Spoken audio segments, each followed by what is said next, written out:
আসসালামু আলাইকুম বন্ধুরা, আপনারা কেমন আছেন? আশা করি ভালো আছেন। আপনাদের দোয়ায় আমিও ভালো আছি। এই যে আজকে একটা নতুন মাছ নিয়ে এসেছি। নতুন না পুরানো, সবাই চিনে। এই মাছটা ছোটো ছোটো করে পিস করে তারপরে ভাজা করবো। এটা হচ্ছে চান্দা মাছ। কে কে চিনেছেন অবশ্যই কমেন্ট করে জানাবেন। এটা চান্দা মাছ কখনো আমার রান্নাঘরে রান্না হয়নি, আজকে রান্না করব। দেখুন মাছটা কোলে নিই, তারপরে দেখাচ্ছি যে কীভাবে রান্না করব।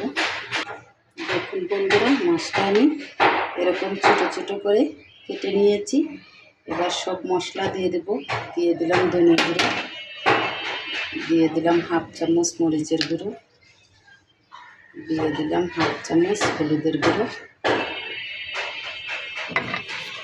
আর দেব স্বাদ মতন লবণ,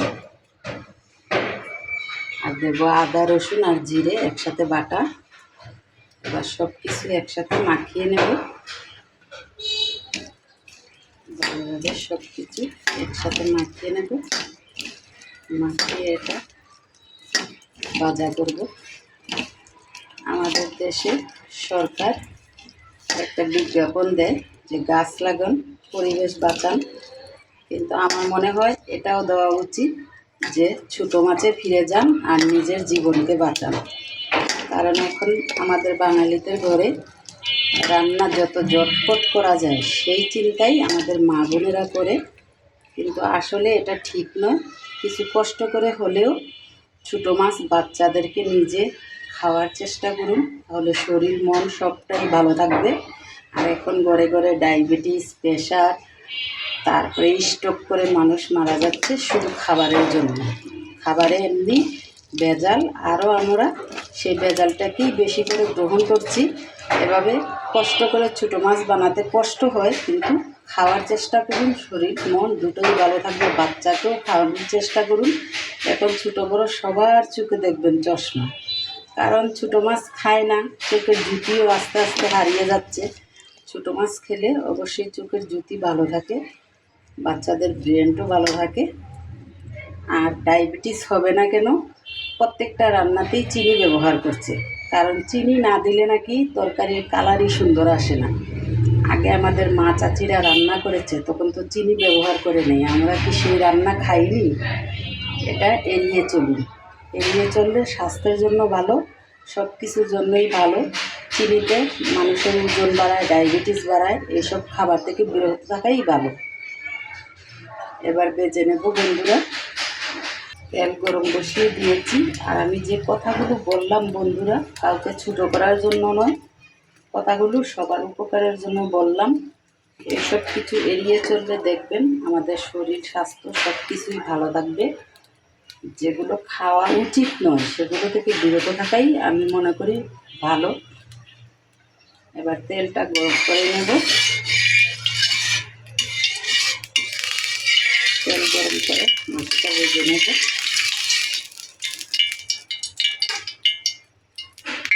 তেলটা গরম হয়ে গেছে বন্ধুরা, এই মাছটা দিয়ে দিলাম। এবার ভালোভাবে তাওয়াতে ছড়িয়ে দেবো। সুন্দর করে ভেজে নেব।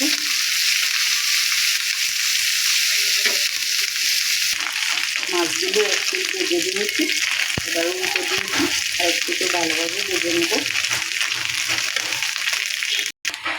মাছ ভাজাটা হয়ে গেছে, ধনেপাতা কিছু দিয়ে দেবো। দুদিকে ভালোভাবে ভেজে নিয়েছি। এবার একটু নেড়ে করে ধনেপাতাটা মিশিয়ে নেব। আর যেটা দেখাচ্ছি আপনাদেরকে কীরকম হয়েছে দেখুন বন্ধুরা। মাছ ভাজাটা কীরকম হয়েছে। এখানে আধা কেজি মাছ এনেছিলাম 100 টাকা দিয়ে, চান্দা মাছ, কিন্তু বাছতে সময় লেগেছে।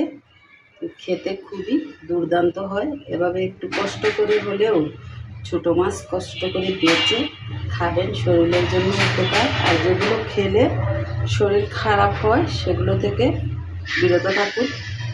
ভালো জিনিস খান, শরীরকে বাঁচান। গাছ লাগান, পরিবেশকে বাঁচান। ভালো জিনিস খান, শরীরকে বাঁচান।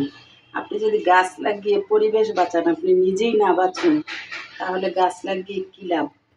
তার জন্য গাছও লাগান, পরিবেশ বাঁচান, ভালো খাবার খান, নিজেকে বাঁচান। ভিডিওটি ভালো লাগলে লাইক দিবেন, শেয়ার করবেন, আমাদের পাশে থাকবেন, ভালোবেসে আমাদেরকে সাপোর্ট করবেন। আর আমার কথাগুলো কারো যদি খারাপ লেগে থাকে তাহলে আমার ক্ষমার দৃষ্টিতে দেখবেন। আপনারা ভালো থাকবেন, সুস্থ থাকবেন। আসসালামু আলাইকুম।